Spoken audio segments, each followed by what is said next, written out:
the cloud. Hi, I'm Danny Elliott, and this is First Time for Everything, a podcast where I talk with really interesting people from all walks of life about their first time doing something. These people started out just like you and me, interested in something and wanting to try it out.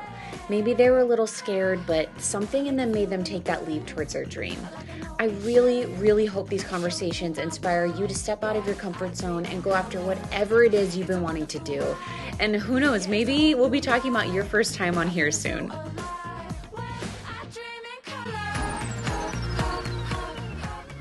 Hey first timers, on this first episode of First Time for Everything, I'm talking with one of the most incredible women the universe has been gracious enough to bring onto my path in this lifetime. She's one of the baddest multi-hyphenates in the game. She's founder and CEO of Natural Model Management and Healthy is the New Skinny. She's a model, a mom, and one of my oldest friends who I actually met in the subway the first month I lived in New York City, Katie H. Willcox. Listen, this is a long one, but we were on some best friend shit, and Katie's next level consciousness is not to be edited. We talk about Katie's first time disrupting the modeling industry through media manipulation education, the difficulties of building a business, trusting yourself, building supportive communities, and the allyship we need between men and women. We had some technical difficulties on the platform we were recording on, so bear with me as I grow through this learning curve of having a podcast for the first time. But that's what this show is all about, right? Welcome to First Time Disrupting an Industry with Katie. Tell us just about yourself, your background, and how you got into modeling. Yeah. So I was a competitive volleyball player in high school and started modeling when I was 17 in 2002. Oh my God. Wow, a long time ago. And I was considered a plus size model. And I say that with air quotes because I didn't know what that was and no one else knew what that was at that time. But I was 5'9" and a size 12 and playing competitive sports. So the idea of what the public thinks is plus size and what the fashion industry labels plus size is something that I'm really passionate about educating because it's the reason why we're extremely dysfunctional with the way that we see our bodies, and the ideals that we have been trying to attain are actually underweight. So once I got into the industry and realized if they call women and models who are a normal healthy weight for their height plus size, what do they think is normal? And what I uncovered is the average straight size model, which would be the skinny models, are 15 to 19% underweight for their height. So, and that is a requirement. So it's not that they're choosing that or they're just naturally that way. There might be 0.2% that are naturally that way. And that's what the data shows is that the models that you see in media only represent 2% of the population as far as body types. So that means 98% of the population is being conditioned from the time you're little to think that you're big. And so it really is a mental illness that we have given to women and to girls. And so once I got into the industry and experienced the dysfunction and saw behind the curtain, and was like, this is a lie. All of this is a lie. This is harming the girls that are here. And then we're perpetuating this glossy image that is harming them even more. And so I just decided I couldn't participate in that. I could not knowingly use my beauty to harm people. And so that's when I decided to fight back against it. And so we decided to open Natural Model Management in Los Angeles in 2010. And that agency, we don't have a height or size requirement. So we allow women to be their natural size, whatever that is. And we really, we didn't know if it was going to work. This is what's so crazy. And Danny's been a part of my story from the beginning. Yes. When I was 19 in New York City, I had notebooks about this stuff. It's so weird that the people that know me now go, oh my God, you were talking about this before you ever created it. I mean, our whole friendship, you've been talking about it. And I feel like it just got more and more clear for you as the deeper you got into it and really saw the belly of the beast. And then I feel like it just became your your passion project, which turned into like life's work. And I was like, cool, look at her go, do it. But this is what is so weird about being, a 36-year-old woman versus a 19-year-old kid being like, I want to do this. And it's that we are so connected to our intuition so young, Mhm. and people condition girls to not trust themselves and to not Yes. trust what they know. And they make you think everyone else knows better. And so I just never believed that. And I always had that stubbornness to be like, no, I know the truth. I know this. And that's where it just took the confidence to put that into action instead of it just being a thought within myself and, going, well, this is how it should be. Well, no one else was going to do anything to change it because they're benefiting from the structure that exists. So it really does take people who are harmed by these systems to look at where the flaws are and then to build a business or a concept or a product or an idea that goes right into the pocket of where the problems exist and people aren't being cared for. And that's where you start to build. And so that's what we did in creating a new business model. We looked exactly at where women were being harmed, what the outcome was, and then we started to have the conversation, which then opened up more information. I got a much broader perspective than just my own, and that was super helpful. And that's what kind of gave us chess pieces and figuring out what would be the best direction to go. And that's kind of how it all was able to be built upon. The thing I think it's like been really cool to just watch you do is like, obviously you have on the job experience with doing this, but also there's so much research that you've put into this as well. And I think I don't I didn't even realize that there was this amount of research on like, body weight percentages and just like, all these things are happening. Can you speak on experiences that you had or that you like witnessed other models having in the industry that made you get to a point where you were like, okay, I really need to start like healthy is the new skinny Yeah, and natural. Like what are, because I know we've talked about some of this stuff, but just I don't know totally. that a lot of people have ever heard like insight into like real life things that have happened and like how fucking crazy it It's is. so crazy, you guys. Like, well, Danny, you're in the music industry, and as I've been talking to more and more musicians and people in the industry, we have so many parallel lines into the Oh fashion yeah. industry. Like, so anyone who's in the music industry and how fucked up that stuff is, it's the exact same on our side. So there's We're really, not shocked. We're like, yeah, that sounds about right. yeah, we're all like, let's just talk about how fucked up all of this is. Okay. Yeah. Because that's how we're all going to change it. And so what the main issue is you might be in a system that's very similar, is the power structure at the top is in control. So when you're taking teenage girls, adolescent girls, you're putting them into a system that is requiring them to be underweight. So you are essentially requiring them to be malnourished, which is an Mm. eating disorder. There is no reason or no way to justify that you have to have 33-inch hips and be at least 5'9". It's So like, where do these numbers come from?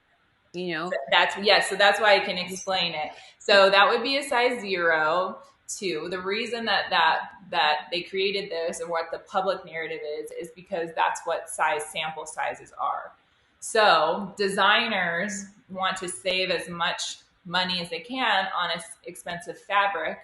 So they want the models to be as small as possible. So essentially, you are valuing fabric over the lives of living, breathing women. That's And wild.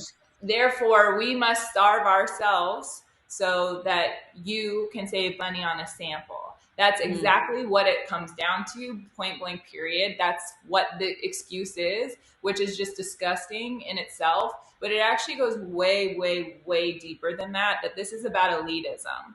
So this is Mm. about class, and this is about separating the wealthy from the poor or from the communities of color and from any other differential through class. So that's been really interesting when I had to go, how did this get like this? It can't just be the sample size. That's an Yeah. easy solution. Yeah. Obviously a common sense solution. This is so much greater. And so that's what led me into studying the history of beauty ideals and the skinny beauty ideal. And my mind was like blown because one, it was helping me with information to take my personal body image struggles from an emotional place because it's super emotional and our bodies experience trauma. We've Mhm. had people police our bodies since the time we were little. And so anytime there's trauma or emotions about our body, we hold it there. So if we're having a conversation about body image, it's emotional and it's charged and it's triggered.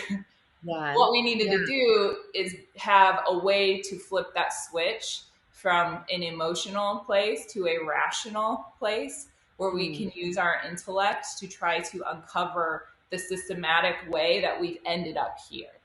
And so that's putting fashion aside. Let's take a look at that first. And so when I started a study, I found a documentary on BBC that was deep on YouTube one night.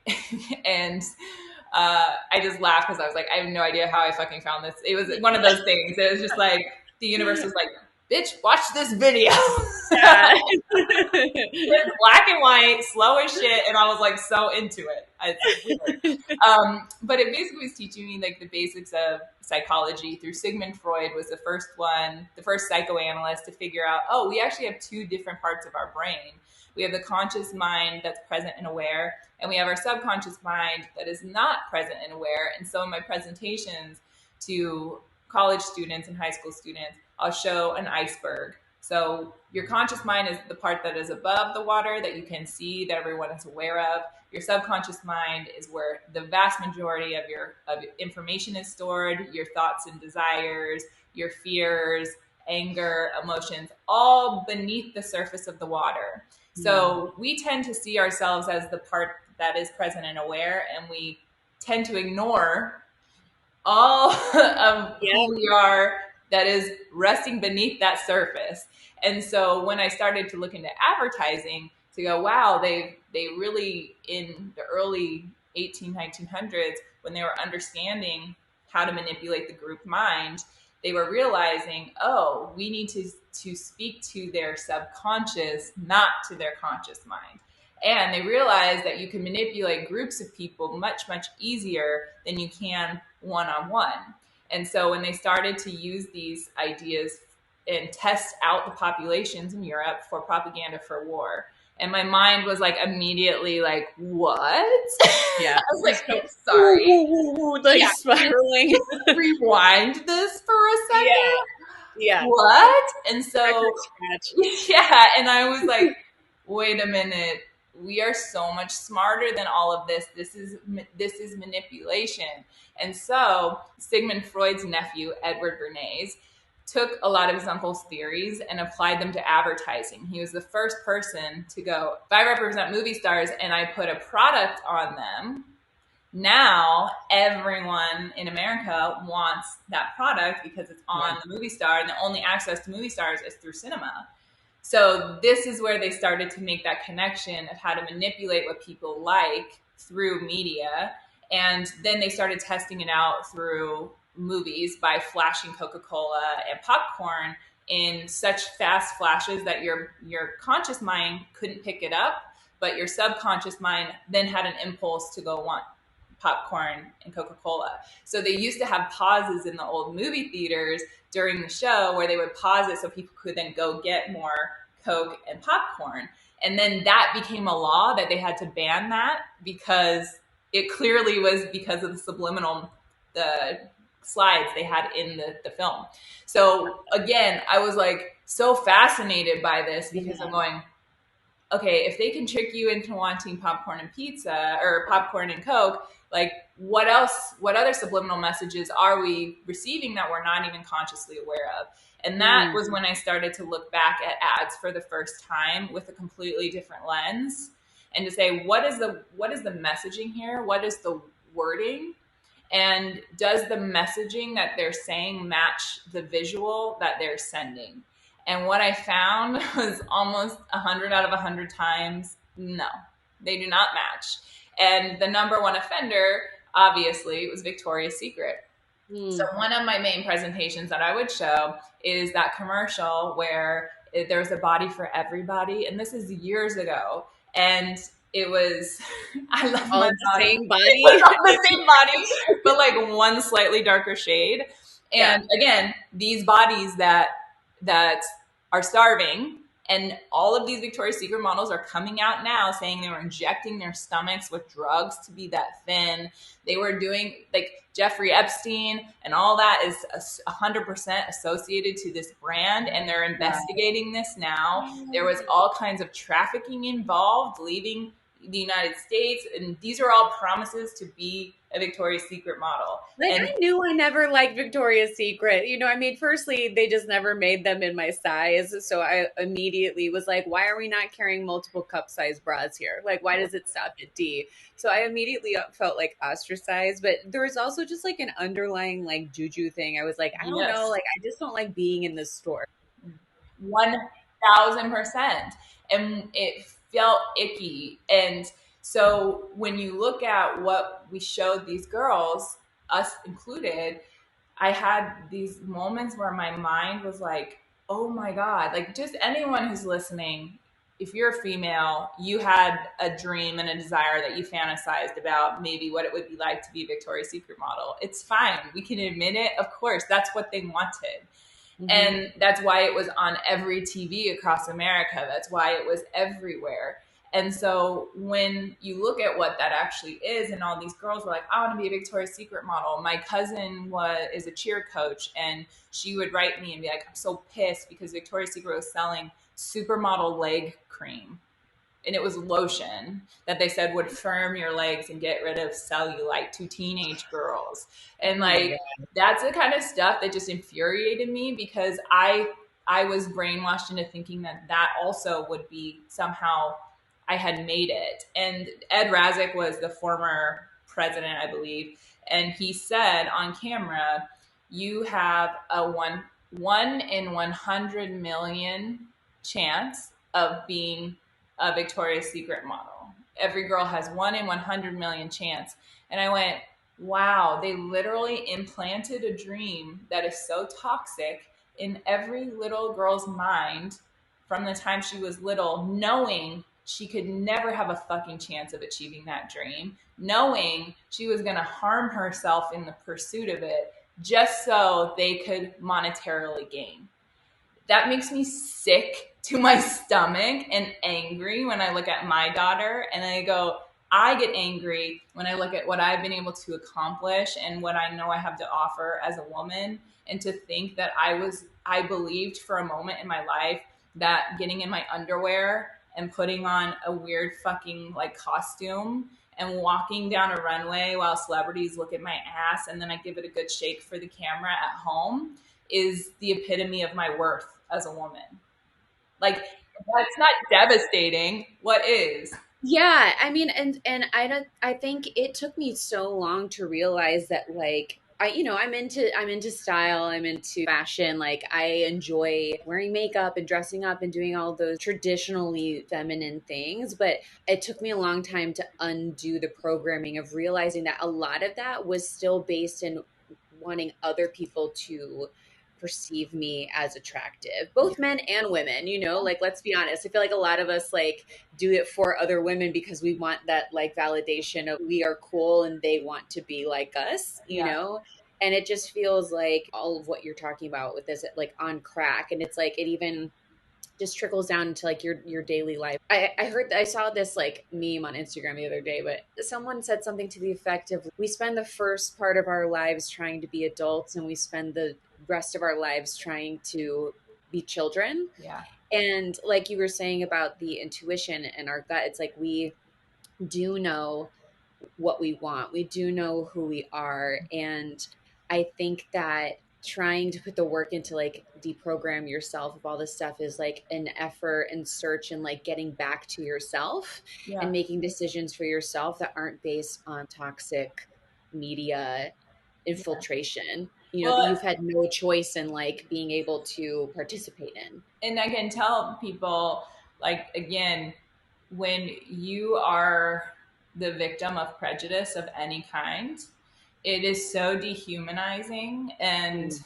makes you feel worthless. And it's probably the worst feeling I think that anyone can feel. And so in our industry, sizeism is currently the number one prejudice. Since the Black Lives Matter protest happened a year ago, all of a sudden, now every brand's like, oh no, we're going to get called out for not having models of color. And you should have been called out a long time ago. But it took that to go, we need to correct this. And so Mhm. it was really, if there was ever a silver lining that came from this, that's what it was. And now we are going, oh my God, it brought such an awareness to all of us. Like, and a lot, and we talk about this stuff a lot with our agency, because it's not just an agency to monetize models. Like, we're an agency for models to be human beings, and we have a Mhm. lot of discussion. If there's ever conflict, we have a Zoom call with everyone and we discuss, hey, is there a viewpoint we could have missed here? Does anyone have a viewpoint to consider that we did not think of? And we listen to each other, and we all have a normal, respectful conversation, and we all come to an agreement that we feel is honorable and reasonable, and that we all move forward together in these decisions. And I think that that is shocking to people when we tell them that. They're like, wait, you actually are considered in something? Wait a minute, you actually get to talk to your agents? Oh my God, they actually call you back? Like, what? Like communication within a professional business setting? What? Right. So we, there's, I've been on meetings where and these are New York agencies, where they will say to the model, I'm not a warm or nice person, so don't take it personally. And I go, wow, just because you claim it doesn't mean it's acceptable, doesn't mean Yeah. that that's okay, or that anyone deserves to be treated poorly because you hate yourself. And Yeah. that's going to be the confrontation that's going to happen as models become more empowered as human beings. They are the commodity, and that's what I want all of them to know, is that you are the commodity. They do not get to treat you like you don't matter, because if all of you go somewhere else where you're treated well and you get to work, they won't have business and they will Yeah. have to change. And so that's what it takes. But this conditioning, when you've been brainwashed in a power structure for so long, that your whole livelihood is in the hands of these people that are telling you no one else is going to take you. You're nothing without us. It's the exact reflection of an unhealthy relationship when a man Yeah. tells you no one's going to love you as much as I do. If there's anything I could tell someone listening to this, if anyone ever tells you that, there are a lot of people that are going to love you more than Yeah. this person, because they tell Yes. you that because they know you're valuable and you can go somewhere else. So it is their investment in you, into keeping you there, to make you question your worth, to make you question your ability as a model. And if you're constantly around people who are putting you down and making you have self-doubt versus teaching you constructively and building you at the same time, those are two very different things that we have Yeah. to learn. And we're not going to be perfect in learning, so you have to be open to feedback. Yeah. But the way that you communicate to especially young women about something as sensitive as their face and body, it requires more kindness and more tact in how you go about it, instead of being Yes. so cruel in the name of being honest, to quote Swifty. I'm a Swifty now, by the way. I saw it. Instagram. I'm working I it into my support it. podcast and everything. I'm like full diehard Taylor Swift I on support Gallon. it. All of them. Dude, Selena Gomez, I'm like obsessed with all of them right now. They're like totally shifting the narrative. And I'm like, ooh, now we're all on the same, we all got the same download, in all these Well, industries. like speaking of that, that narrative for sure has been shifting. I feel like you have always been like way ahead of your time with Yeah. your business practices and your perspective on this whole thing. Like you to me have always been my friend that has had the most foresight Mhm. and just like vision for shit. You see it, you call it out, and you either nail it or like you're already doing it, you know. It is weird. It's an amazing gift, and you know, I think that that narrative is shifting. You know, what you're talking about with sizeism and just like looking for more diversity. I'm definitely seeing more of that. But you know, when you started this in like 2010, like how did you know that it was like the right time for you to like start something like this? I mean, I know that it was probably like, oh shit, like we just have to do it and see what sticks, you know. But how did you know? Like, did you think the industry could handle it? Like, did you think people were ready for that kind of conversation, or are you They're just like it never. needs to happen regardless? Yeah, it was more on like my personal timeline, and I see this for other women. There's a model that just went viral for a video she posted crying. I don't know if you saw it. It was on TikTok because she got called fat and she's recovering from an eating disorder, and she's Yeah. 5'10" and a size 4, and she hit the rock bottom, and I talked to her and stuff. She's great, just to give her support. But she said she basically knew she might never work again because she posted that video and she didn't care. And I said, so when I wrote her, I said, this is you're actually in your power now. You were disempowered before. Now you're in your power. And look, now she just got a collab with Free People. Her video went viral. She actually like is getting all these opportunities because she spoke the fucking truth.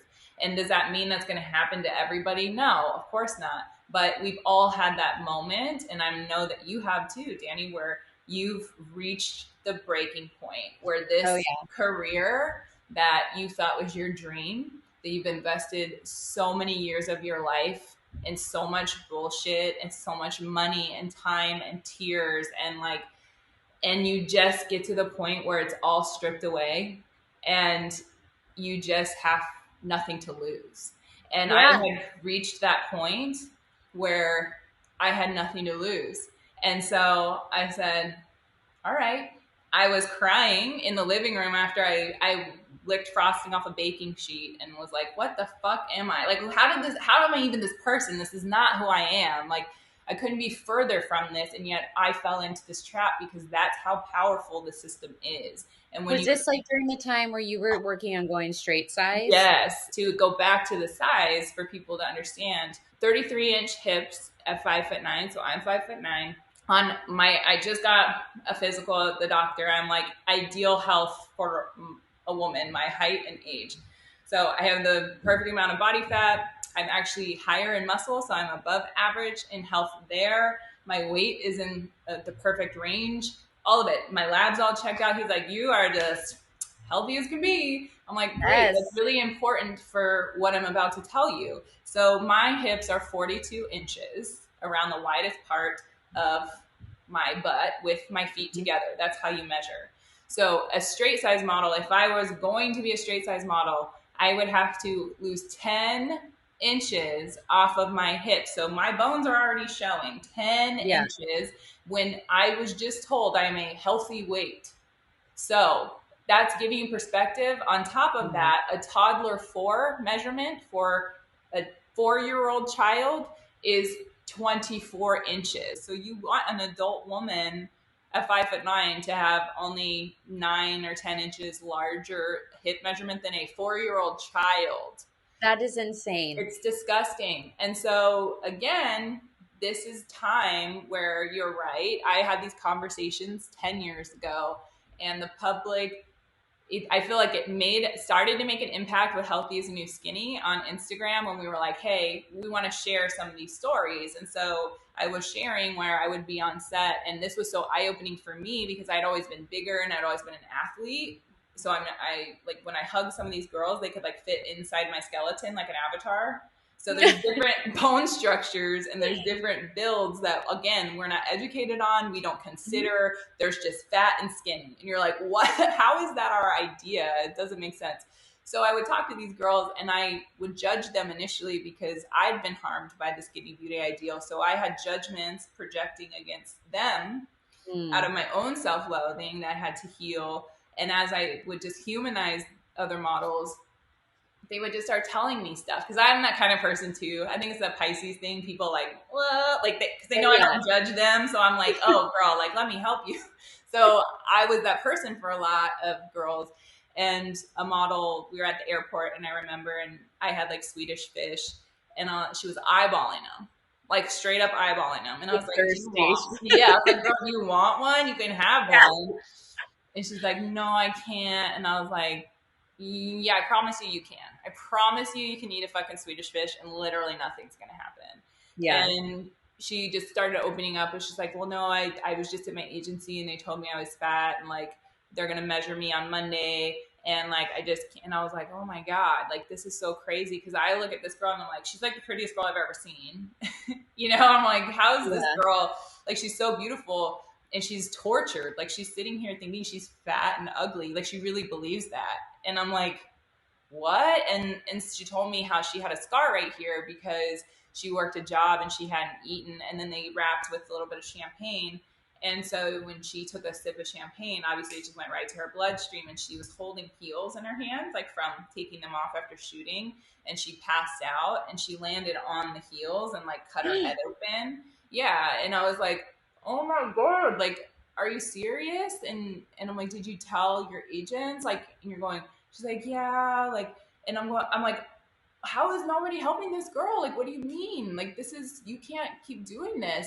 And it was just one story after another, hair falling out, like just sexual abuse. And, this is systematic. These agencies know this is going on, and they are complicit in it because they rely on the machine.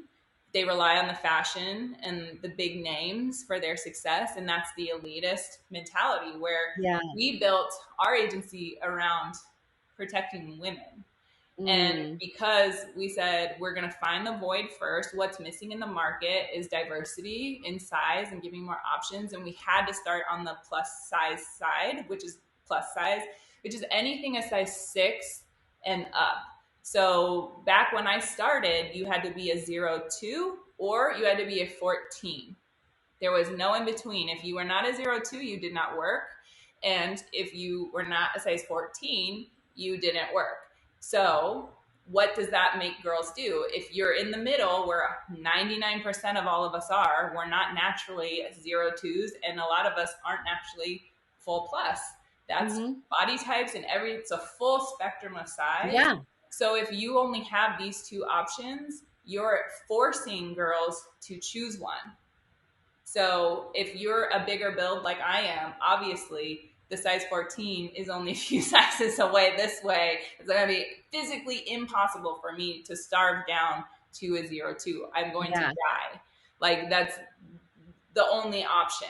Yeah. And so that's been the sickness that has gone throughout the industry. So I knew we had to fight on the plus size side first, because those were the only clients that would have any movement of diversity. Because again, they were the ones that received the most prejudice. So anytime you receive the most prejudice, you're usually the most inclusive, because you know what it's like to not be included. So the plus size clients literally are responsible for changing this entire industry, because they used models, not saying we'll get into this part, but they used models that were over the sample size too. So what happened when social media and people started understanding this, and mind you, I wrote a book 8 years ago now? Like, I was so ahead of all of this, and people really couldn't even, they were still so stuck in the eating disorder brain that they would be like, you're just jealous. Like, that was the response of being like, okay, the consciousness wasn't there yet. Just didn't mean that I couldn't still do the work. I have, and I've continued to dive deeper and understand all this more. But it's really amazing that the public is now interested to go, let me take a different look at this, and maybe I did have it wrong, and hopefully we can dive into that. But through social media, plus size consumers said, this is bullshit. Why are you selling me, who is a size 20, clothes on a size 10, who's me? And they're absolutely correct. They used their voice, and they were heard because it's a smaller market. and those clients really wanted to make sure they would sell to the customer. And then they started to go, you're right. They were the first to go, we don't like this. And they felt ownership over their community because they actually got included for the first time, and they got to have an active say and role in how they wanted to be marketed to. So this was really the tipping point for us because they did that. The sample size for plus size was a 14. Now it's an 18. So because the sample size got bigger, it allowed us to have more size models. So our largest size model is a 24, and she's had amazing opportunities with brands like Abercrombie. Crazy. We can go Which into is that. really saying something. I mean, like when we were in like junior high, they had no one was bigger than me, who was like a size Yes. 8'10". Abercrombie is the younger version of Victoria's Secret with the most toxic messaging, disgusting practices that were going on behind the scenes, like real shady, creepy stuff. You even felt that in the images. They were very sexual, but they had a very like inappropriate, kind of like underage pedophile vibe. Like if Even you're in the really stores, like all of the like sales associates, I would go in and I would be like, are these people really like my age? They seem so mature and sexy. And I don't know, maybe that's just my like recovering like Christian kid talking. But yeah, like, probably. I remember hearing that they would have like castings for people to work in the store. It wasn't even based on like your retail experience. Right. But I will tell you this, you look at the difference of how this brand recovered, and they Mm. actually owned it. They just posted the other day. I loved it. They posted a TikTok that a girl made reminiscing on the old Abercrombie when she used to ask her dad if she could get a shirt, and he was like, well, do you want to get an Abercrombie shirt or eat dinner? And she was like, well, I could just skip dinner so that I can fit in my Abercrombie shirt. And then she was just showing how toxic that was, and like Oh my gosh. how she goes, and now she goes, it's so crazy that Abercrombie's cool again, but it's not the same. And they posted that on their page. And Wow. this is so important because we're not saying, oh, we want to like constantly rub your face in the mud of how fucked up you were. We Or just want destroy your acknowledgement. business. Yes, we Yeah. want acknowledgement of the harm caused, and we want constant acknowledgement of that so that we know you are not ever going to do that again, and you learned. And not only are you not harming people, you're actually flipping it 180, and you're doing things to make people feel good, to include them, and to help them. That is one. Mm. Abercrombie has done that, in my opinion, beautifully and sincerely, and it feels that way, which is why they're Yeah. having better success than what Victoria's Secret is right now, because their apology missed the mark entirely. It was very insincere. They said, oops, we were marketing for men, now we're not, we're marketing to women, our bad.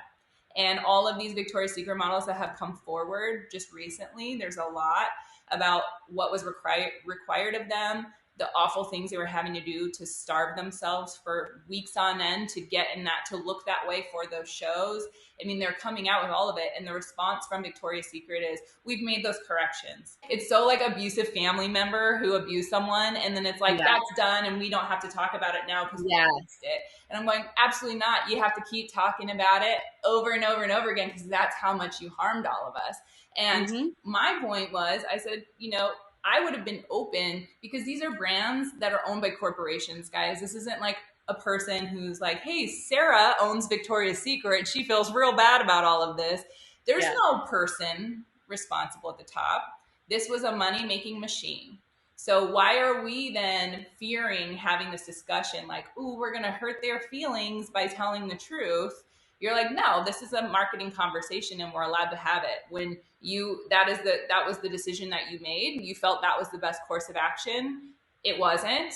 So all these women are having the same reaction to you, which is, you're not sincere. I'm not going to spend another dollar in your store. Oh, now you're using a few curved models. Good for you. But what good is it when you don't even care about what you did to all of us in the past? We need to start looking at this to really consciously move forward, to say, if Frozen 2 understands the storyline, which is you have to go make amends for the harm that you caused, or otherwise that's going to always stay with you. Frozen 2 gets it. Yeah. Frozen 2 got it. Victoria's Secret has not. And there's still time, but that's what we're saying is as women, we are the commodity. Models are the commodity. You as a consumer, you are the commodity. You are the powerful one. And the more educated all of us are, the more united we are in saying every woman deserves to have clothing that fits her, that she feels good in. It does not matter what size she is. And this is not a health conversation.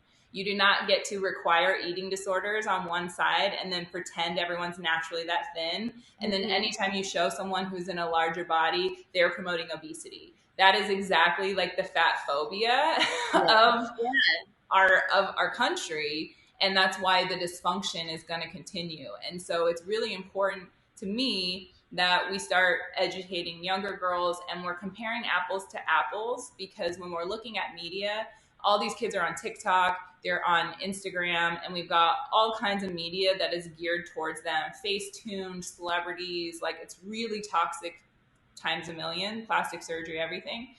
And then in this other vein for women our age, it's like the real woman. It's Victoria's Secret and Dove. This is always the comparison. Yeah. And it happens in real life, and it pisses me off because I'm like, that's not apples to apples. Okay. Yeah. I love seeing it. I love seeing a mom who's got cellulite in a bikini and doesn't give a shit because I'm a mom and that's the age I am. And I'm like, hell yeah. But at 15, probably not going to bring me over to this side. I'm probably going to go, yeah, I definitely don't want to look like that because my brain is so warped right now.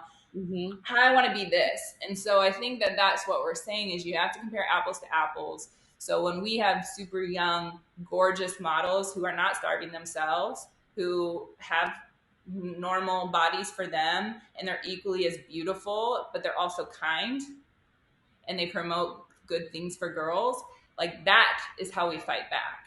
And we need companies to start supporting girls who are doing those things, not just because they're pretty, but because of who they are and what they're doing to help the world in a bigger way. And that is the future.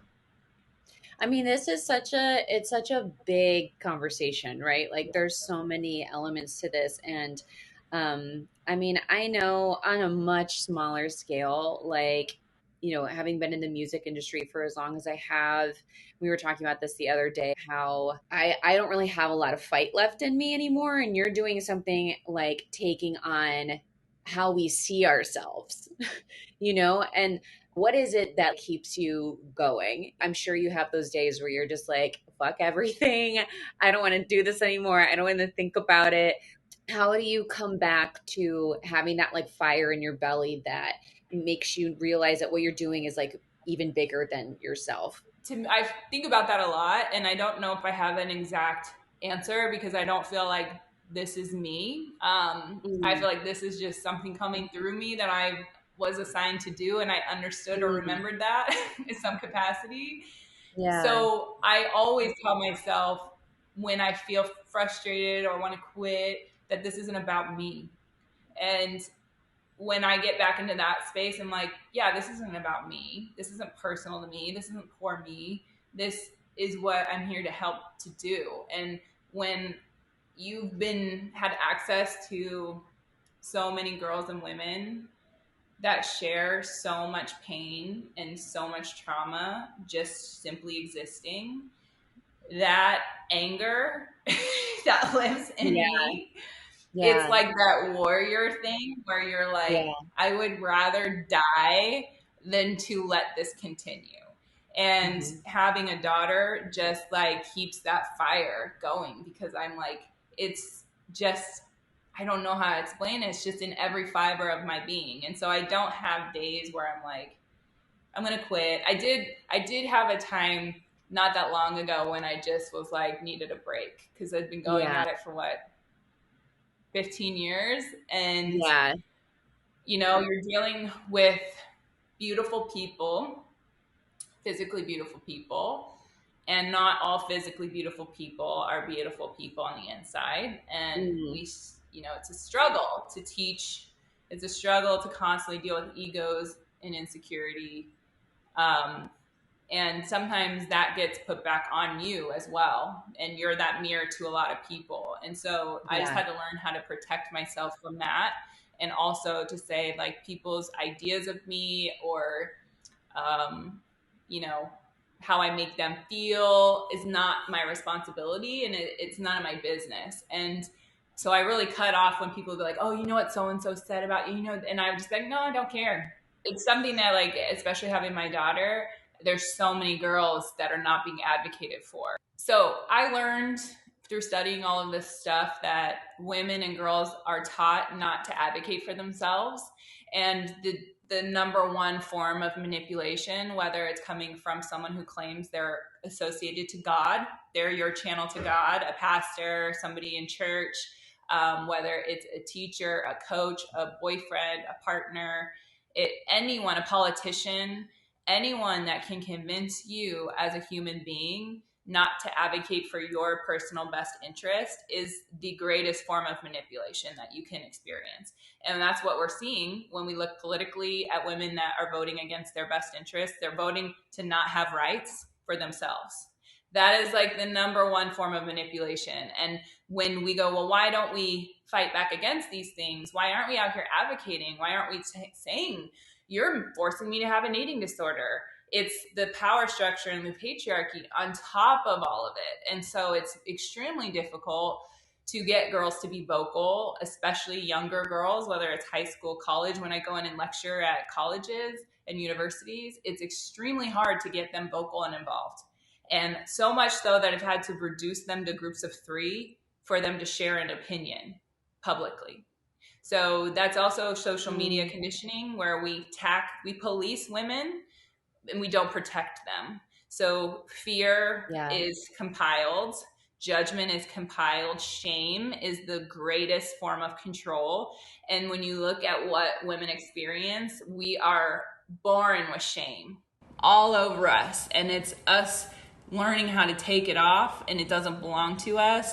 When we are able to remove that shame of society, we're able to start to advocate for ourselves and each other. And that's what we're doing little by little, is we're just removing cloaks of shame so that we can make sure we are not policed, we are protected, and we are cared for. And if you're not capable of doing that, you are the problem. And we need to start looking at you. Yeah. And that's what I'm trying to do. And I just happen to be using the modeling industry as a tool to do that. I mean, where do you see the future of modeling going? Or like, what does it feel like it's becoming to you? I can see it. Again, it's elitist, and everyone is getting very aware of that now.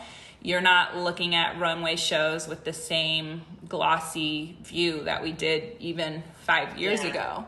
We're looking at it with almost a little disdain of how tone deaf and how, people are suffering. The world is imploding, and here we are walking on runways and like with our rich friends. That's, again, this is all awareness. This is all consciousness. It's always been that way. Our consciousness is evolving. So we are seeing it for what it actually is now. And the illusion is starting to fade. So now that the illusion is getting thinner, we can start to look at and accept things for what they actually are and how unpleasant they actually are.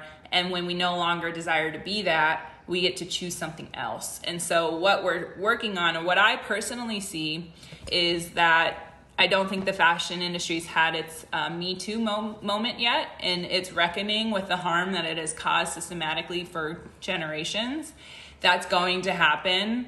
And I think when that happens, things are going to get real thrown up in the air. And we're not concerned with what everyone else is doing. When people are like, oh, you're changing the industry and all that, I'm like, that's not my responsibility. That's their responsibility to change. Only thing that I can control is the women, like the community that I'm able to create, the culture I'm able to create, the kindness I'm able to put into what we're building, and it's a safe bubble that is existing in this toxic space. And so the future for what I see and the way that I've predicted this change, and I've been right every single time, and like I'm so glad I have this shit on camera too, because I have Danny, I'm gonna send you this news recording. I was like, dude, I was so ballsy. Like, what the fuck? How did I say this shit on the news at like 25? I was like, oh my God. Like, I love it though, but I was like, I was super ballsy. So I said on the news, I go, they were interviewing me about natural when we first started. And I said, you know, fashion is a game of high school. Once one person makes something popular, everyone else will follow. And that's what we hope and happens here. And I was like, did I just say that without any success? And I didn't even have anything built. And I was still like, suck it, you know? And I'm like, oh my God. That's your 20s. That's your 20s. I'm trying to like find that like chutzpah, that ovarian audacity, if you will, in my 30s. You know, I'm like, where did she go? You know, I need that. Good. I'm going to send you that clip just to remind you, because I was like, again, here I am questioning myself or feeling like we still go back to this idea of playing small. And I'm like, when I was just myself, I was calling it and naming it already. We're putting out different ethnicities that need to be represented. We're also doing work behind the scenes to make sure that models of color are getting fair and equal treatment on set. There's so much inequality still happening with hair and makeup not being adequate.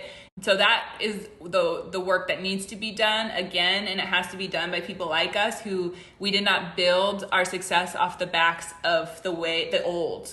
We created the new paradigm. So we are not slaves to the old. So we can challenge people to collaborate and to do things better. And we have attracted all the clients that are already in alignment with our values and the future of inclusivity. So now we're working really collaboratively, where they're having me come in on their advertising meetings and I'm able to work with them to expand the messaging and understanding things more. And so again, this is all the stuff that the public doesn't know. And I know the brands that care to ask, and the ones that are just trying to do tokenism, you know, you're going to start to spot it too, because the messaging is going to be very different. But the future is not just models. And so that's what we're building now is a division called Game Changers. So Game Changers are people that are doing things to change their industry or change the world in a positive way. And I've met so many people going and doing all the public speaking at these different events where I was just incredibly inspired by them and their life story and their life's work. That is similar to what I do, but in an entirely different field and passion. And there are people out there that live like this. Their whole purpose is something that is here to make the world better. And so I am starting to sign those people and connect them with brands, so that when we get elevated and we get known and we get seen and recognized for the good we contribute versus just looking good, that sends a very different message to the kids who are looking at us. And you go, oh, so I could be a model, and there's nothing wrong with that. If you are good at it and you have the opportunity, you love it, and you can do it in a healthy way, it's a life-changing opportunity. So if that's your opportunity, great. But that should not be the only opportunity for girls to be seen and known. And had I been given the chance to say, hey, Katie, do you want to just be a model? Or do you want to be a game changer where you could still get these opportunities, but it's because of all of these things? I would have chosen game changer 100 out of 100 times.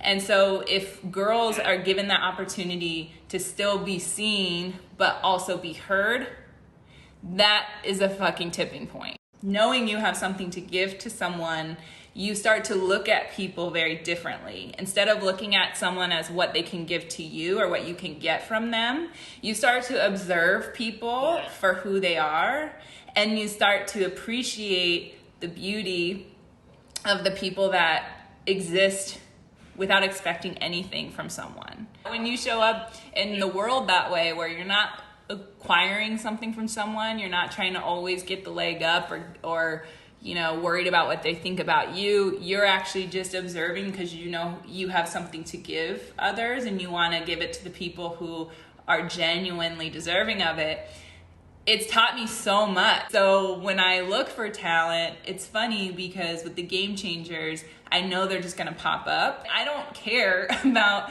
what modeling jobs we book. I care that those girls who have been let down by society and failed by every adult and failed by their peers do not get failed by us as women. And if we can set that example, if nothing else, I think that has a powerful ripple effect outward. It's, I said it before, it's so big. And I know you said you don't feel like it's your responsibility to like change things. You're just doing what is coming intuitively and naturally to you. But I hope you have changed this. And like the game. And I think that anyone listening, their perspective has probably been shifted in some way by something that you have done somewhere, whether it's like a small shift of like a conversation you had with a brand that then changed an advertising campaign that they did, that then someone saw and then was like, hey, that person looks like me, or like something you shared on social media that brought intelligence to a conversation and made us think about something differently. But I really feel like you have been this sort of underground catalyst for this movement. And whether or not you get recognized for it all the time is here or there. But I'm just so proud of you. I mean, I knew you were going to do great things, but it's a lot. It's a lot. And it's like such a big thing to take on. And like the endurance and the resilience that you have. I always tell people, like, every time we hang out, I always feel really fired up and inspired to go do the next thing that I want to pursue and work on. And I just hope that anyone listening to this will also feel the same way after hearing you talk about something you're so passionate about. What would you say to anyone who is like wanting to do something radical themselves? And that could be something, like disrupting an industry or just doing something that's radical to them, like in their small little corner of the world. For anyone listening who maybe like feels that way, I just wanted to add, like, it's really important to remember that all the rules are made up. I remember you and I sitting at a coffee shop at 19 in New York, frustrated as fuck, because we're like, how do you get anywhere when no one helps you? No one tells you. Like, you keep going, and then it's like you're just going in circles because none of it makes sense. And we're like, yeah, why are we doing that? Why don't we help other people? Because it doesn't take away from us. It actually makes us all have more opportunity. Why don't we teach? Why don't all the things we experienced in the industries we're in that were shitty and sucked and made us hate the art that we love? Why are we doing that to other people? And like, again, this is about monetizing your art and your passion, which is what makes us end up hating it. So all of this is inauthentic because beauty should never hurt anyone. That is an oxymoron. If your beauty is being leveraged and used to hurt people, it is not authentic. It has been hijacked and it's been used to monetize instead of used to inspire. If your music or your art is being used in that same way where you no longer love what you do and you loved music and it was bred and born in your soul, it is not authentic. You need to get out of that system because it is being hijacked and used in a way that is not good. And so we all feel it. We've all felt it. And you go, man, how do we correct this? How do we stop just the few at the top from benefiting off of all of our inspiration, talent, and beauty while all of us suffer? That is not a successful business model any longer. And the more people are at rock bottom who are extremely talented, who are the visionaries that go, I got nothing to lose, so why not go for it? I think that makes you a radical, and I think that's when you actually are stepping into your power because you've completely cut the cord from the belief that you need them in order to be successful. And if nothing else, I hope our success shows people that it's possible. Because we did that exactly. And we are not, I believe I'm a special person, but I'm no more special than anyone else. That's the difference, is that everybody else has the opportunity and the ability to do really amazing things outside of the scope of what they thought was possible. And it just requires an amazing self-belief and knowing, okay, this isn't just for me, this is for the betterment of everybody. And I can't take money with me when I die. My looks are gonna fade. All I have is the way that I make people feel and how I'm treated and the life I'm gonna create. So if that's your foundation for success, then you've already won. And anything else you get off of that is just like an entire bonus. And that's really the thing, is if all of us start to take ownership of our art, where we're gonna choose that over monetizing or over the credit or over the fame. And that's what you said. You're like, oh, you don't get enough credit for this stuff. And you're like, very few people do, right? That's what we're realizing. The people actually responsible for all the changes that are good, we don't fucking know those people. We only know the ones that jump on, that try to be like, look at me, I came up with this idea. Let them have it. You know, that's not why we're here. Is you go, oh, I get fulfillment from me now. I don't get fulfillment from someone else choosing me anymore. I have no desire for someone else to choose me. I don't give a shit if you don't like me, because I'm so okay with myself. It overrides any of that anymore. And that weird energy shift that goes from like, choose me, please love me, validate me, to I love the shit that I'm creating right now. It's a whole different level of art, and it's a whole different level of connection to other people. And so I think that's going to be our next phase as artists and visionaries, to reclaim our art that has been stolen. All of this has been stolen.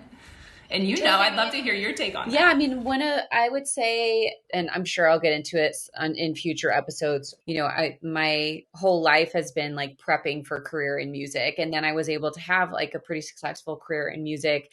But it did get to the point where I was like, I am so miserable. And again, that there was a lot of different contributing factors, a lot of which had to do with my own mind, that there were a lot of things that I needed to work on within myself, within my spirit, within like a lot of thought work I needed to do.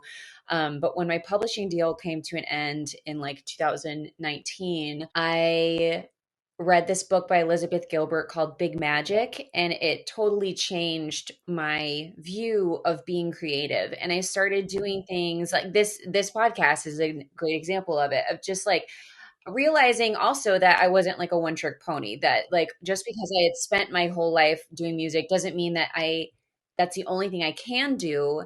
And just because I'm passionate about it doesn't mean it's the only thing I'm supposed to be doing either. And I started to just have all these different ideas of things that I wanted to try and do. And I just started doing them. And interestingly enough, I've been the most like financially stable I've ever been. Now that you've praised me for like a whole like hour, let me give you back some of that.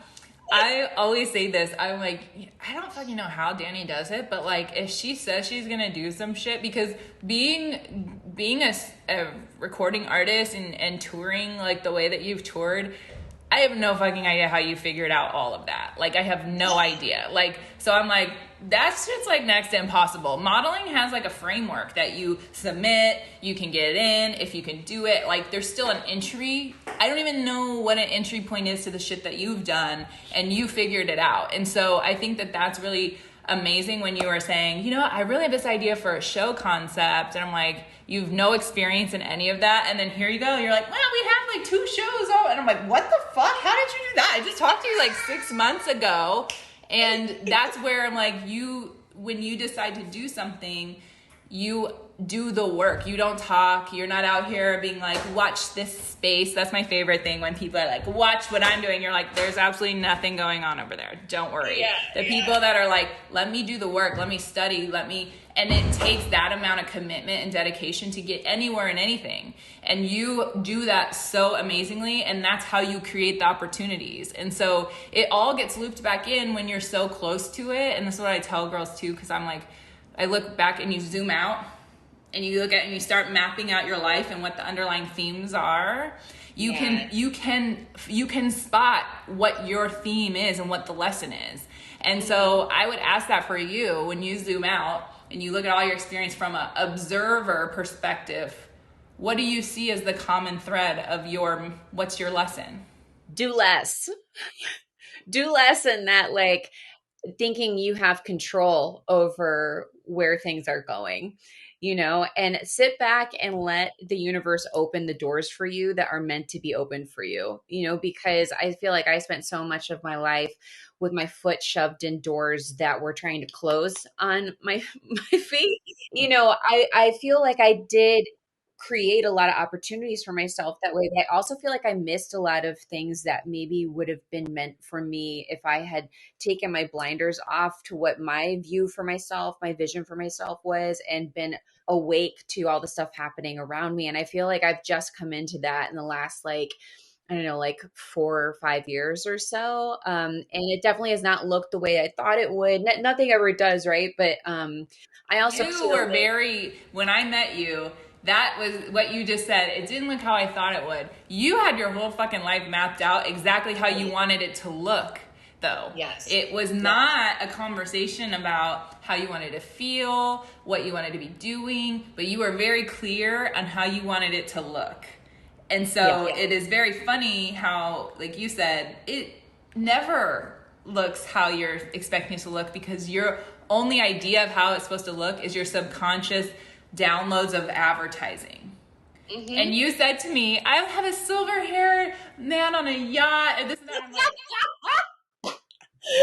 Remember, I also thought I was saving myself for marriage too, so that didn't work out either. Thank God. but this is part of why we feel disappointed, because all the ideas that we've been programmed with are not real. That's the illusion. So once it dissipates and you get over this idea that like there's a failure because it doesn't look how you thought it would look, that never existed. Yes. In the first place. So now you're like, this not only does it look how it's exactly meant to look, but this is exactly where I was meant to be, because had you been in a different place, a different consciousness, you would have made different choices at those times, which would have led you somewhere which is not right here. So yeah, that's what's weird, is you're like, you kind of can't even say or do that because this is exactly where you're supposed to be. And for sure. And being able to, something I really realized in therapy was I like to control. And I think when you start to learn that you don't have to control things, and in fact, things work out even better when you don't control them, it's less stress for you. It's less stress for the people around you. I mean, I still have not fully arrived at that moment yet, but I'm working on it. And a concept that my therapist had educated me to was this idea of radical contentment, or radical acceptance, sorry. Because I had said to her, I was like, I think I'm cool. Like, I think I'm happy doing the things that I'm doing. And, I obviously still have goals for myself, but, there's a lot of like emotional work I still need to do. But I think in terms of like where I'm at right now with the things that I'm doing, what I have in my life, like I'm okay. And she was like, that's radical acceptance, like where you have chosen, in spite of what the world is telling you, that you are going to be happy and you are going to choose your reality is, really. It's so true. And I like to think of it this way. Everything that you do puts out a ripple effect into the world, whether it's just a moment of kindness. Honestly, you and I, like, we're big energy people. I like to bring good energy into a room, even if someone has shit energy. Like, that's why New York City makes me laugh so fucking loud, because I'm nice and people are like, here's your fucking coffee, and you're like, thank you, sir, you have a good day. And it's just, they're so thrown by it. They're like, what? It's such a contrast. And so it is really funny, where again, you're not expecting anything else. I do this because it's how I am, and I don't need it to be reciprocated in order for it to be valid for me. But the ripple effect and what you learn, especially through the work that you do, people try to control the outcome. So they think manifesting is, I put in this effort, I have an idea of what I want, I put in this effort, and then I get to dictate and control the outcome that I'm envisioning for myself. And then they're like, how come this is not working and I'm not manifesting it? And I said, oh, well, because you don't get to dictate the outcome of your effort. It's when your intention and your effort align. You don't get to dictate where that goes or how that happens, but you shouldn't be trying to, because that shouldn't be the monetary gain, or the thing shouldn't be the intention behind your effort. So again, we have superficial goals, they wanting something of value to come from that, and then we're like, how come I didn't manifest that mansion? You know, you're going, well, what was the intention behind those things? And so the ripple effect outward is the same, is the work that you do. My job is to generate the ripple. My job is not to control where the ripple goes. And we will never know how far of a reach each one of our ripple has, but it's important that we continue to generate more ripples, because it does go places you can't even imagine. And like, that's one thing I've realized, is you're probably never going to know or hear back about the people that you have changed their lives, because in society we're very vocal about who we don't like, and we're very vocal about the things that bother us, and we are very quiet about the things that we love, about what people mean to us, about how we've been positively affected by an exchange with a person. We don't say those things, but we'll send it in a DM, and you're like, this is so weird that this Instagram became a place for us to have a fake persona in real connection, in a safe space. It's very strange. And so unpacking all of that is a hard thing to do. And that's why, again, removing the control aspect and knowing, oh, you know what? I can't explain why I know this is what I'm meant to be doing right now. I don't know how to explain it. It's a feeling. So my job is to still be so in tune with myself and be clear in my feelings, so that I make decisions based on my intuition. And I have stuck true to that since day one, and you've stuck true to that since day one, and you can see it led us exactly where we're meant to be. And that also makes me like so excited about the future, because I don't need credit and you don't need credit. I would prefer change over credit. And so that is what we're saying, is if we get more women on board with that, and reading Women Who Run with Wolves. I don't know if you... Yes, I read it. Yeah. That part about like women, every woman will reach a point in her life where she either chooses to be jaded or chooses who she wants to be, or joy, or something to that effect. I was like, ooh, like, oh, that is so, I feel like I am at that place currently, but I have also been at that place in like multiple different instances in my life. And it is a real choice to choose to not let your experiences just harden you and scar you and keep you from being hopeful, and to stop you from doing good. And this is what happens. So even in women, unfortunately, we have so much self-work to do, because not only do women face the patriarchy from men and objectification and, you know, like all of the issues that we're struggling with men, their inability to connect emotionally, intimately, like there's just a lot of upheaval happening for women, and they're leaving relationships. They're deciding that you are not giving me what I deserve as a human. This isn't equal. I'm doing the majority anyway, so I'm okay as myself. And what I say to that is, it's really important to know if you're feeling that as a woman in a relationship, and you bring that to your partner who's male. I only speak from the heterosexual because that's my experience. This works for all couples. But you bring it to your partner to say, this isn't enough for me. I need this, I need this, I need this. And if their immediate response is deflection, no, any of those things, I need you to look at it as, I'm giving them the opportunity to rise to the occasion, which is actually a gift. That is a gift and an offering when you could have just left. So you need to be thinking of it like that. I'm giving you the gift of giving you the opportunity to rise to the occasion, to be a good father, to be an engaged, connected partner. If you're not capable of that, and you're not willing to do the work it takes in therapy to unpack the shit that you've developed as a man, then I'm sorry, I'm gonna go, because I can't have a chain around my ankle, because I'm here to live my experience, and I want to find someone who's going to help me live my experience and feed into me as much as I feed into them. And that's what makes our work so hard, is we get arrows from all sides. We get very little to no support from men about really important issues that affect them just as much. They're silent, fucking crickets over there.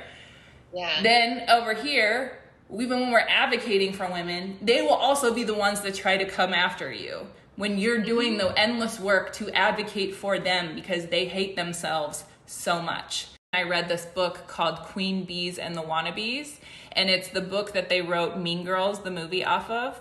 And it's you guys, you have to get it, Danny. It's like you're gonna understand junior high like you've never understood it before, and you're like, why is this not a class? Like, we need to teach this in a class.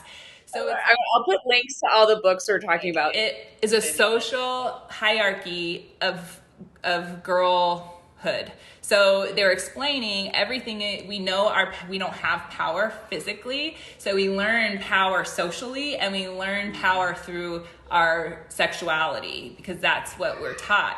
So it all goes back to the girls that develop sooner in junior high are the popular girls because they get more attraction to the boys. I was like, holy shit, this is like, and then they get called sluts, and then like it explains all of it. And you need to be accountable for this behavior because this is why young girls are killing themselves. This is the behavior we need to be accountable for. And as women, we have to start looking at people who are behaving that way with a very different lens and to go, no, we cannot continue to act like this towards each other.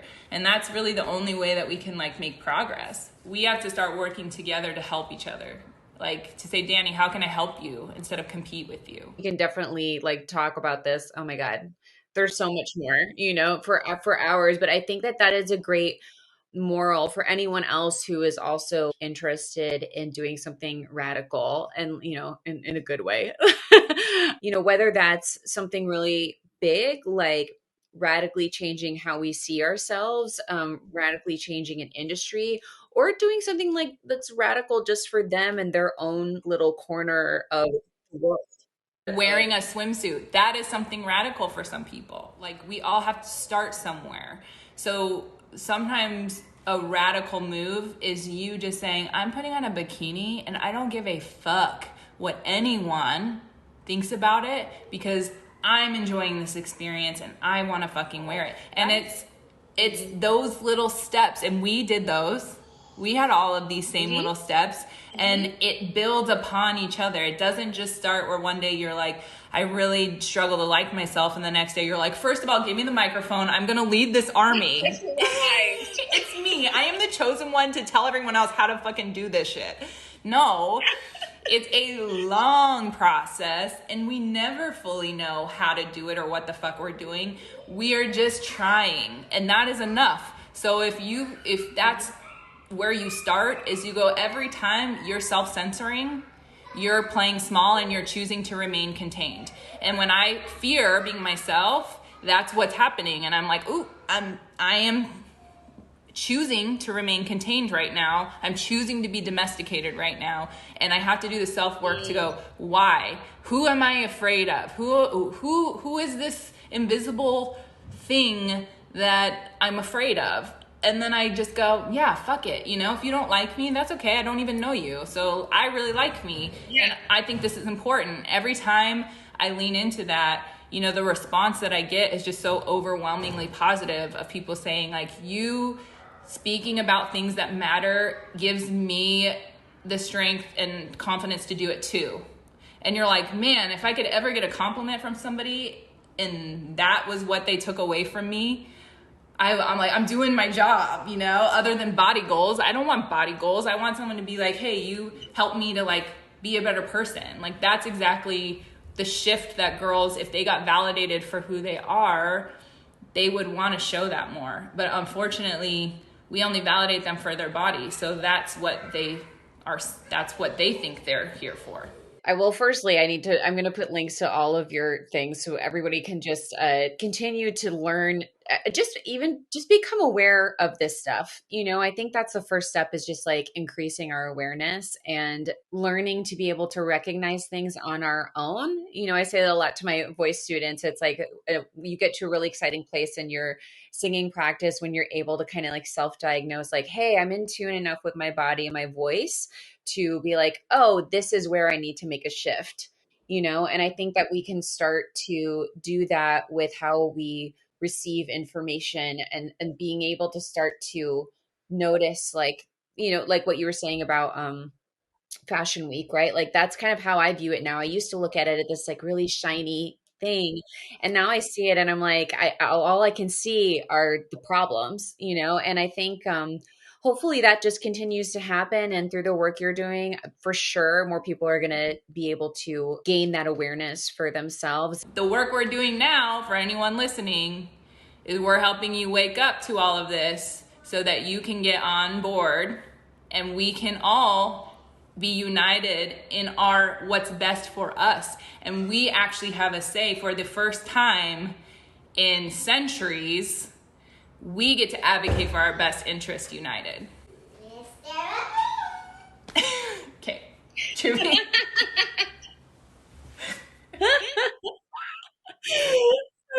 That's a great way to end it, with Sweet Little True's voice. Thank you so much for doing this. I love you so much. I'm so proud of you, and I'm so happy you were my first episode. I am so happy you were my first friend, really, my first lifelong friend. This is so awesome, and I'm proud of everything that you're doing, and I can't wait to see these shows you're working on. Like, it's just so cool. And it's like, again, using all of your creative gifts. And music will come back in. That's what's so funny about all of it, is you'll realize, like, oh, this is why I had that experience. Yeah, I'm excited about it too. And I think even though music has been sort of like my longest love, I think it's been nice to have a bit of a break from it. And I think I've been able to get back to like the basics of just like playing like the piano for pure enjoyment, and like not worrying about writing a song, and just doing it because I love to do it, and just like singing without recording anything and thinking I need to get it synced for film and TV or pitched to another artist or something. It's like Liking it on social media. yeah, or like someone streaming it or getting on a playlist or getting press. And it's just like, it's been really refreshing to just like take this time and just sing, because that is what my soul always wants to do, And it's so noticeable when people are in that. There's something so fucking attractive about people like that, like artists, or just honestly just someone walking down the street who is so in tune with what they are, and they're not even concerned with anything else. You're like, I want to know more about this person. Like, who is this person? Like, what do they got going on? And I think like that's something that you've always had. Like, I will say that. I know we keep saying we're going to sign off, but we know that's not realistic. So we have 4 more hours of this. Everybody just get ready. It's going to be choppy, but it's going to be fucking inspiring. Anyway, I will say you were one of the first people that I ever met that was super comfortable in your body when we met at 19. Like, and you weren't like super tiny. You were totally just normal size with huge boobs. And you were like, so just, you're like, yeah, I look great. I'm sexy. I look hot. And I was like, you just had this confidence about you. I never met a girl like that. Like, and I was always like, man, and I've told you this before. You were just like, maybe that's from being a single child, where you never had that constant like critique or comparison, and you were just like, yeah, I am what I am. Like, if you don't like it, like, well, whatever. And it's so contagious being around that energy. And I think that that's, again, like without you even realizing that, it's like a gift that you give to other people, because it's just who you are, and they've never met someone like that. And so I think sometimes we really overthink, like when we're trying to be inspiring or we're trying to do good, that we think we have to like do something outside of just being who we already are.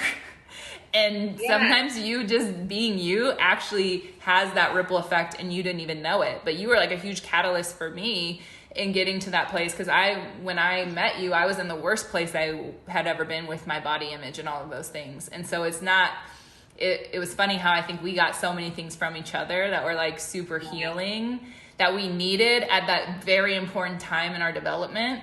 And that's where our connection has stayed throughout life, even though we literally only lived in the same place for not even a year. Yeah, not even.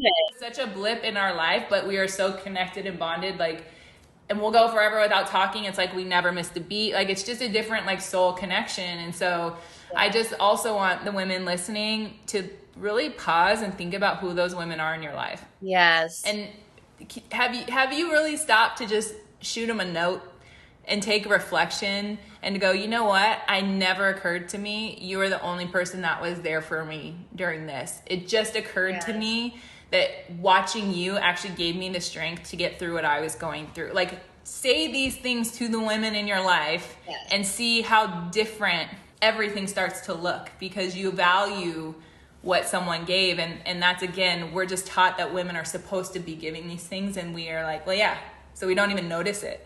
Like, we're just out here in these streets, like, being amazing, not even getting compliments about it, you know, just like being ourselves. No, actually, we get the opposite. We get policed and told how we're all fucked up and wrong, and here we are still doing good things for the world, and then trying to not get assaulted and murdered and all that stuff.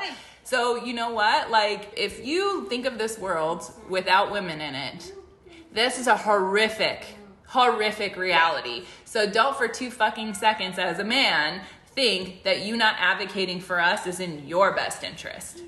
You know, it's not enough for you to just acknowledge that men suck. That's not enough. Yeah. It is not our responsibility to make sure that men are holding men accountable. We're being harmed by men left and right. And you guys that like to identify as a good man, there's a lot of you that like to say, I'm not one of those guys, I'm a good guy. Where are you? Where were they when the abortion bill was passed in Texas? You know, that was one of the biggest things that I was upset about. You know, same thing. Like, I married to a wonderful, wonderful, like, cream of the crop, like, unicorn human being. And I was like, hey, didn't see you share anything about this. And then I have a lot of like beautiful male friends who have just like the best spirits. And I'm like, hey guys, like, where you at? We can't keep being the only catalyst. Like, we're still only half of the population. Like, we need y'all to get on board and really like get behind us, and not just in our personal day-to-day lives, but like anytime you see something happening against a woman, like, you need to stand up and support us, you know. And that's also part of, I think, what will continue to change this industry as well, is like when men start to think differently about how they view women or what women mean in their lives, and they'll also start to become aware to these different aspects of consumerism or how they're being marketed to, and it will also become repellent to them as well, I think. It's a difference of how defining masculinity. I watched Promising Young Woman, and everyone should watch that. Brilliant writing, like, but so hard to watch. It's such an amazing film, but it's bringing that up again, how, you know, women are constantly assaulted and mistreated, and then they have to live their lives trying to recover, while the men who are the abusers get rewarded and get promoted and get looked at as like these icons of society. And recently a model was just drugged in LA at an after party, and a designer friend, and dropped off 10 hours later at a hospital by men in masks in an unmarked car. She was injected with heroin and all of these different kinds of drugs. So, Oh my God. so, and she died. And the LA Models has not posted a single thing about it. There's no advocacy. This isn't on the news. There's not people out here going, hey, models and girls, do not go to any after parties. Do not do this. Like, this is clearly an organized situation. It is not safe. There is zero advocacy or awareness. And her modeling agency is a big agency in LA. LA Models didn't even post anything about it. As soon as I found out, we did a whole thing on our Instagram to all the models, and we're like, do not go out. This is happening. It's not safe. It's not worth it. Don't go here. And we asked them, hey, how many of you have had this experience of getting drugged?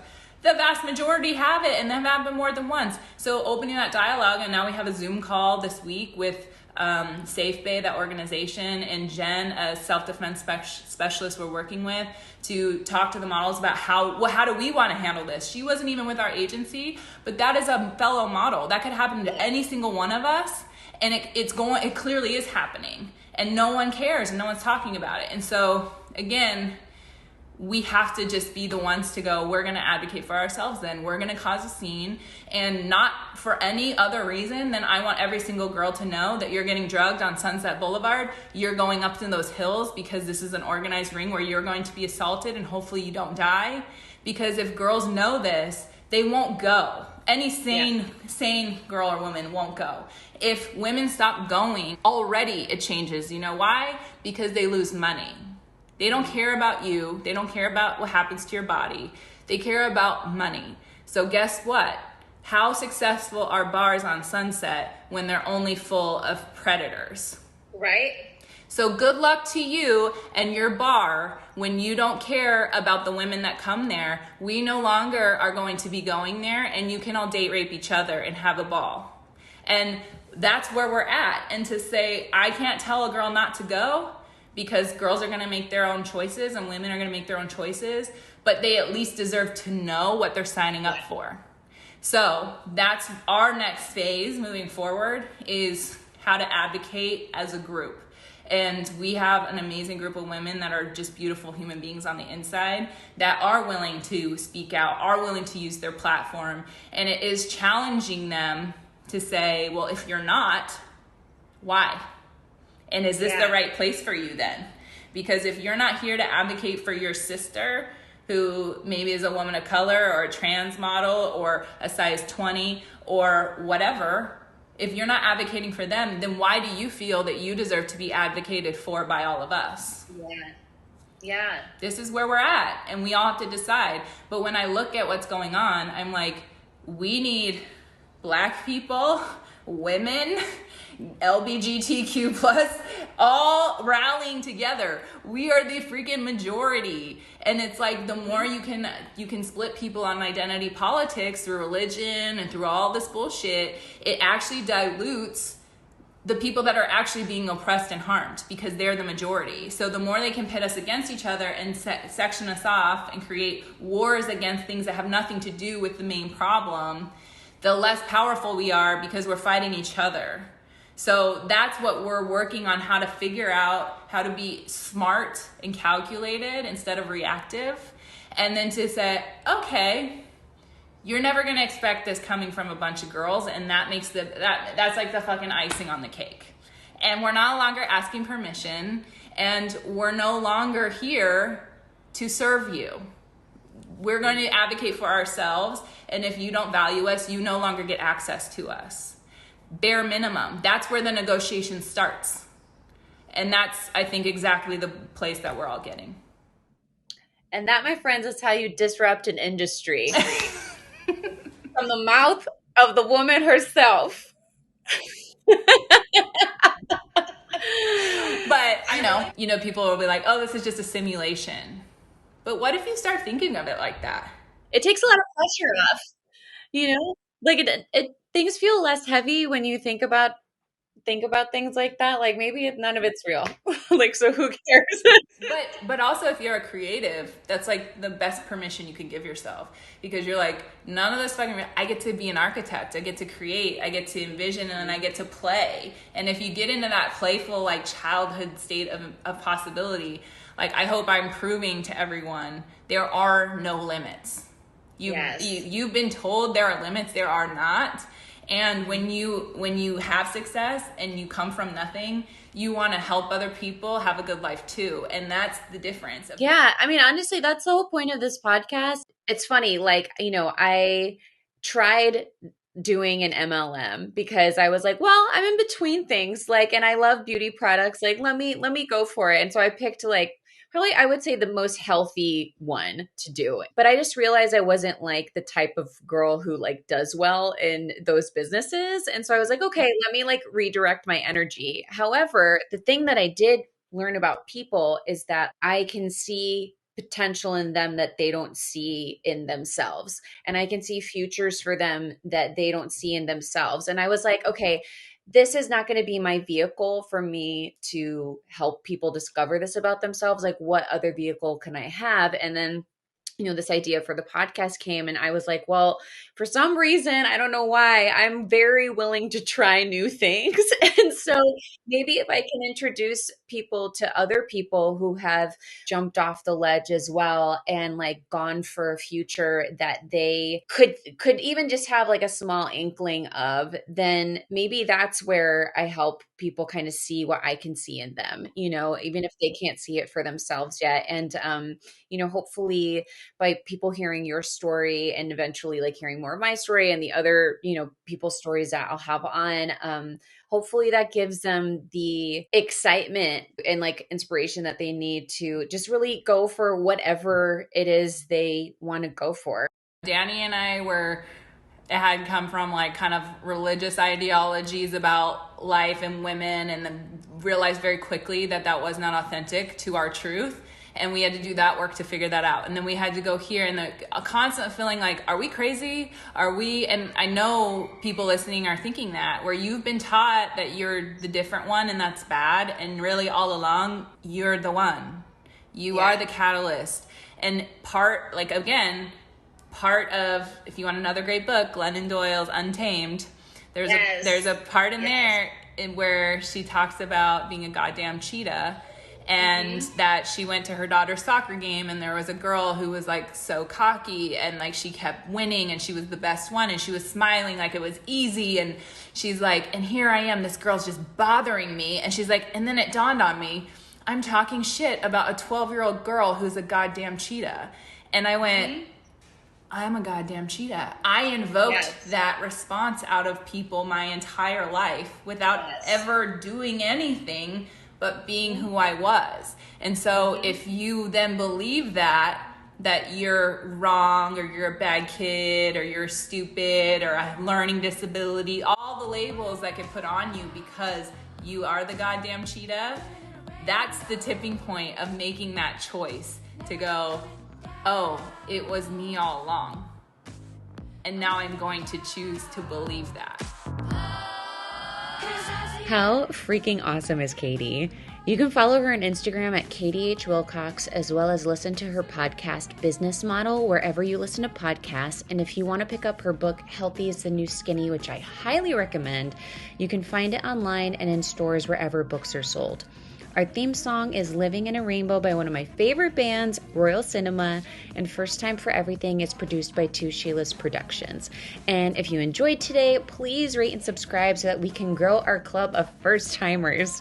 Thank you guys so much for joining today, and remember, it's never too late for your first time.